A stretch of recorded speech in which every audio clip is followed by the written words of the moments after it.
Welcome to the debate. Today we are taking a sledgehammer to a monolith. When the average person, and frankly, the average economist, talks about the American economy, the mental map is incredibly specific. You have the coasts, the major metros, the tech hubs, and then there is just this void, flyover country. The narrative is almost always one of, a static landscape of decline. But if we actually look at the data, specifically this groundbreaking new framework from the McKinsey Institute for Economic Mobility, that narrative isn't just lazy, it's mathematically wrong. We are talking about a rural economy that generates $2.7 trillion in GDP. To put that in perspective, if rural America were its own country, it would be a top-tier global economy roughly the size of France. Figure is impressive, I'll grant you. But I worry that citing such a massive aggregate number obscures the reality on the ground just as much as the flyover label does. The central tension here isn't whether rural America makes money. It's who makes that money and where it goes. What the McKinsey framework actually reveals isn't some unified powerhouse, but a really fractured landscape. They've split this economy into 6 distinct archetypes, from agricultural powerhouses all the way to distressed remote regions. And while some are absolutely booming, others, they seem to be caught in what looks like a permanent structural trap. I agree that the monolith view is dead, and we absolutely need to dissect those fractures. But the central question we are debating today is really about the trajectory. Is rural America on the verge of a renaissance? One that's driven by advanced manufacturing and localized innovation? Or is it destined to remain a kind of permanent underclass? My position is that the data really supports the Renaissance view. We're seeing specific archetypes, like these manufacturing workshops, driving middle-class growth that actually outpaces the cities. When we stop applying a one-size-fits-all policy and start treating these 6 archetypes with specific strategies, the potential is just explosive. And that is where I have to push back. I am not convinced that high-level growth in a few specific pockets equates to broad-based prosperity. In fact, the data shows that even in the wealthiest rural sectors, the ones with the highest GDP numbers, the most vulnerable people are falling further and further behind. So while you see a renaissance, I see deep fragility. I see banking deserts, a widening innovation gap, and a resource curse that leaves communities hollowed out the moment commodity prices drop. Okay, let's get into the specifics then, because that narrative of decline often stems from a kind of statistical error. Historically, when a rural county becomes successful, when it grows its population and densifies, the Census Bureau reclassifies it as urban. So, by definition, rural becomes a label for the places that haven't grown. But the McKinsey report cuts through that. They identify manufacturing workshops as a primary engine of this new economy, and these counties house about 26% of the rural population. But are they actually thriving, or are they just, surviving the attrition of the old economy? Oh, they're thriving. Look at the battery belt phenomenon happening in the South. Take Jackson County, Georgia. This isn't just a blip. You have SK Battery America investing $2.6 billion to build electric vehicle batteries. That single investment created 2,600 jobs. The population there has surged to nearly 94,000. And here is the key insight regarding mobility. Middle-income residents in these manufacturing counties are seeing an upward mobility of plus 2.3%. Now compare that to their urban counterparts who are actually seeing income declines. The rural manufacturing sector is delivering the American dream more effectively than the cities right now. I want to drill down on that 2.3% number, because while it sounds positive, context is everything. You are focusing on the middle of the distribution. I'm looking at the bottom. Across all 6 rural archetypes, economic mobility for low-income residents is negative. And it is actually worst in the places you might least expect, the resource-rich regions. You're referring to the mining and oil counties? Exactly. These are counties where mining or oil makes up, a quarter of the GDP. Let's look at Reeves County, Texas, in the Permian Basin. On paper, it is incredibly wealthy. It has a GDP per capita of $74,800. that is double the average of other rural archetypes. If you just looked at GDP, you'd think this was a utopia. But between 2020 and 2022, while the oil flowed, low-income residents there suffered a 5.2% drop in income. Which is the classic definition of the resource curse. Precisely. It creates this inflationary pressure on housing and goods that the poor just cannot keep up with. So you get high aggregate wealth, high poverty, and extreme volatility. When you have an extraction economy, the capital tends to leave the community rather than circulate within it. That is not a renaissance. That is a temporary boom that leaves the poor worse off than they were before. I think focusing strictly on that extraction model misses the structural shift toward advanced industry, specifically in those manufacturing workshops.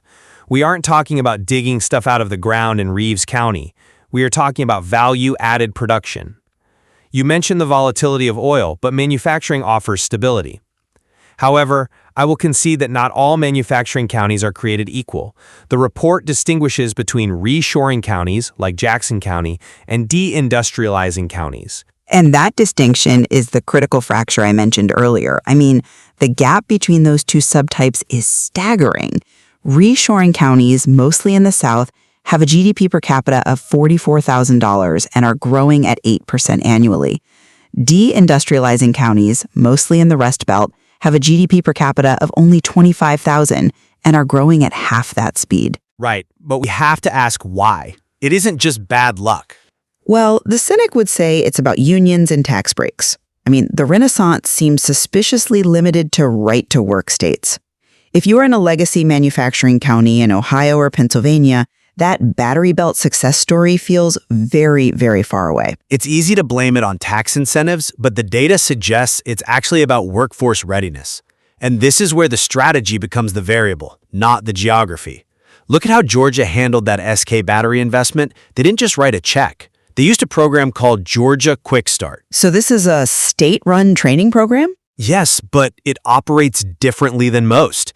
They partnered directly with the technical college system to customize training specifically for lithium-ion battery manufacturing before the factory even opened. They met their hiring goals 2 years ahead of schedule. That is the reshoring playbook. The Rust Belt struggles not because the people aren't capable, but because the training infrastructure is often reactive rather than proactive. If a deindustrializing county in Ohio applies that same targeted workforce training model, there's no reason they can't replicate the success of the South. I'm skeptical that training alone solves the capital flight issue in the Rust Belt. It's a bit of a chicken and egg problem. Do you train for jobs that aren't there yet? But let's pivot to the largest archetype in terms of landmass, the agricultural powerhouses. We're talking about places like Garfield County, Montana, or Osceola County, Iowa. You've argued these areas are stable pillars of the economy. They are more than stable. They're the gold standard for well-being in America. I know that sounds counterintuitive given some of the headlines, but the data is clear. Agricultural powerhouses rank number 1 in 5 out of 8 measures of well-being, including standard of living and financial stability. They have the highest labor force participation rate at nearly 60%. These are communities with low poverty and incredibly high social cohesion. They have high social cohesion, but they also have a demographic time bomb. The issue here is the innovation gap. Rural counties have 12% of the American workforce, but only 5% of the tech workers. In these agricultural regions, that gap is existential because agriculture is automating so rapidly. Autonomous tractors, well, they don't need drivers. So you see automation as a job killer there. I see it as a career path killer for the next generation. If you are a young person in Garfield County and you don't stand to inherit the family farm, what is your future? The stability you cite is fragile because it lacks diversification. If we don't bridge that tech gap, the brain drain will just continue, leaving behind an aging population that is comfortable for now, but slowly fading out. But that gap is exactly where the opportunity lies. We are seeing communities bridge it by pivoting to ag tech. It's not about trying to turn Iowa into Silicon Valley. It's about turning Iowa into a smarter version of Iowa. The report highlights the Center on Rural Innovation, or CORI. Look at what they did in Independence, Oregon. Independence is a small agricultural town? Very small. But they took their agricultural heritage and used it to build an innovation hub focused specifically on ag tech.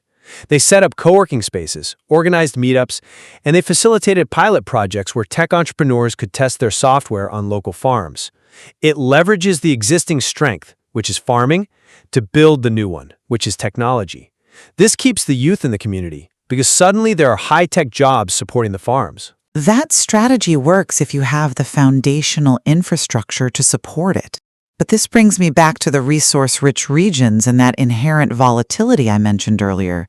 You can talk about innovation hubs, but in places like Leslie County, Kentucky, which relied on coal, the GDP dropped by 50% in a single decade. That is a collapse on the scale of the Great Depression. Exactly. Localized to one county. When the bottom falls out like that, standing up new partnerships takes too long. The capital flees. The high GDP per capita you see in these regions during the boom years is a statistical illusion because it doesn't stay in the community. It leaves when the extraction stops. How do you build a renaissance on quicksand? You build it by anchoring it to something that doesn't move. This is why the anchor institution strategy is so vital for those volatile regions. You cannot rely solely on the mine or the oil field. You need institutions rooted in the place, universities and hospitals. You mean like Fresno State? Exactly. Look at Fresno State University's Institute for Food and Agriculture. It attracts millions in grants, it trains the workforce, it anchors the economy regardless of commodity price fluctuations. In a volatile region, an anchor institution acts as a shock absorber. It provides the steady payroll and the intellectual capital that extractive industries simply don't. That is a compelling argument for a place that has a university. But have you considered the remote regions? We're talking about places like Tallahatchie County, Mississippi. These areas have the lowest GDP per capita at just $24,000. They have the lowest labor participation. They don't have a Fresno State. They don't have a major hospital system. You can't just leverage an anchor institution if one doesn't exist. That is the hardest challenge, I admit. These are the areas where the structural trap is most vicious. They lack the tax base to build the institution, and without the institution, they can't build the tax base. It's a chicken and egg problem, but the chicken is sick and the egg is broken. It is a difficult cycle, but even there, we see models that work, specifically focusing on backbone organizations. In Leslie County, which you mentioned as a site of collapse, an organization called Partners for Rural Impact, or PRI, stepped in. They realized that you can't fix the economy if the kids aren't in school. And why weren't the kids in school? Usually in these areas, it's health-related. It was dental pain. Simple, treatable dental pain. But there was no dentist and no transport to get to one. So PRI didn't try to build a tech hub right away. They connected the schools with health systems to provide transportation for care. It's holistic. It's not about dropping a university into the Mississippi Delta. It's about weaving together the fragmented services that are already there to create a floor for development. I'm glad you brought up the dental issue because it highlights a massive systemic barrier: health. You cannot have a productive workforce if the population is physically unwell. Remote regions have the lowest life expectancy of all the archetypes, 75 years. That is years lower than the national average. And it's not just health, it's capital access. We have banking deserts. Define that for our listeners. A banking desert is a census tract with no physical bank branches within a reasonable distance, and the report shows that remote regions and migration magnets have the highest share of these. And before you say, oh, everyone uses apps now, the data shows rural usage of online banking is only 56% compared to much higher rates in cities. If you can't walk into a bank to get a small business loan, and you can't drive to a doctor to fix your teeth, how are you supposed to participate in this renaissance? The physical distance is a barrier, absolutely. But we are finally seeing technology overcome geography, and this is the core of the healthcare hubs strategy. We have to stop thinking that every county needs a specialized hospital. That model is dead. So what replaces it? A hub-and-spoke telehealth model. Look at Project Echo in New Mexico or Sanford Health in the Dakotas. They use high-speed broadband to connect a specialist in a city, say Sioux Falls, to a nurse practitioner in a town of 600 people like Lidgewood, North Dakota. The specialist guides the local nurse through complex procedures, It essentially downloads the expertise of a major hospital into a rural clinic. Broadband access is improving, I'll grant you that. But let's look at the human capital pipeline. We touched on the brain drain earlier. The data shows a 22 percentage point gap in college degree attainment between rural and urban areas. That is a massive chasm. The standard narrative is smart kid graduates high school, goes to the state university, and never comes back. The rural area essentially exports its best minds to the city, subsidized by local property taxes. I'm not convinced by that line of reasoning because it assumes the only valuable education is a 4-year degree that requires leaving. We need to look at the K-12 to career bridge. Rural areas actually have higher high school graduation rates than cities. The problem is the next step. Right, the middle skills gap. Exactly. The Collegiate Education, or SEEN, program in Texas is flipping the script. They are getting high school students certified in industry standards before they graduate. In the class of 2024, 44% of their students earned an industry certification, welding, phlebotomy, IT tech, at age 18. They are ready to take high-paying jobs in the local manufacturing or energy sector immediately. They don't leave because they have a career path waiting for them at home. That does help with retention, certainly, but does it solve the income inequality issue we started with? If we look at the migration magnets, these are the counties people are moving to, like Putnam County, Tennessee, or Park County, Wyoming. They have high-end migration, often remote workers or retirees. Which brings capital into the community. Middle-income residents in these magnets actually saw an income decline of 1.3%, and low-income residents dropped by 4%. People are moving in, housing costs are going up, and the locals are getting squeezed out of their own towns. This looks less like a renaissance and more like displacement. That is a real risk in migration magnets, specifically those driven by tourism or proximity to cities. But that is why the archetype framework is so critical. You cannot treat Putnam County the same way you treat Tallahatchie County. In a migration magnet, the strategy shouldn't necessarily be attract more people. It needs to be about housing affordability or upskilling the service sector workforce. The flaw isn't in the growth, the flaw is in applying a one-size-fits-all policy. When we look at the manufacturing workshops, where the strategy is aligned with the economic engine, we see that positive 2.3% mobility. That proves that when the strategy fits the archetype, the locals win. I want to circle back to that manufacturing success because there is a nuance there regarding the deindustrializing counties we glossed over. These are the Rust Belt areas. They have lower labor force participation, 55%, compared to 60% in the reshoring South. They have half the GDP growth. If the strategy is targeted workforce training, why hasn't it worked there yet? Is it possible that the deindustrializing label itself becomes a self-fulfilling prophecy, scaring away the very investment that could turn them into reshoring county? That is the psychological hurdle, yes. But it's also the opportunity. The deindustrializing counties possess the legacy infrastructure, the rail lines, the power grids, the industrial zoning that remote regions lack. The shift requires updating the human software, so to speak. The workforce training in the South worked because it was aggressive and employer-led. If a Rust Belt county waits for a factory to open before training workers, they will wait forever. They need to train for the industry they want to attract. The data from the Battery Belt shows that capital follows talent. If the Rust Belt can demonstrate a certified, ready workforce, the distinction between deindustrializing and reshoring will vanish. That is an optimistic take. I worry that capital follows the tax incentives and the non-union labor environments of the South more than just the training. But let's assume you are right. We still have the remote regions and the resource-rich regions where 20% of the rural population lives. These are the areas where the poverty is most entrenched. The report suggests holistic approaches for them. But holistic approaches are expensive and complex. They require a backbone organization to coordinate everything. Who funds that? In a county with a declining tax base, is it realistic to expect a local nonprofit to solve systemic failure? It is not only realistic, it is the only thing that has worked. Look, the federal government can write checks, but they can't coordinate the bus schedule between the dentist and the elementary school in Leslie County. That has to be local. The funding often comes from a mix of philanthropy and competitive government grants, but the execution is local, and the return on investment is massive. If you get a generation of kids healthy and educated, You break the cycle. It is a long game, yes, but the alternative is managed decline, which is unacceptable given the economic output these regions provide to the country. I think we can agree that managed decline is unacceptable. But I remain skeptical that the current renaissance is lifting all boats.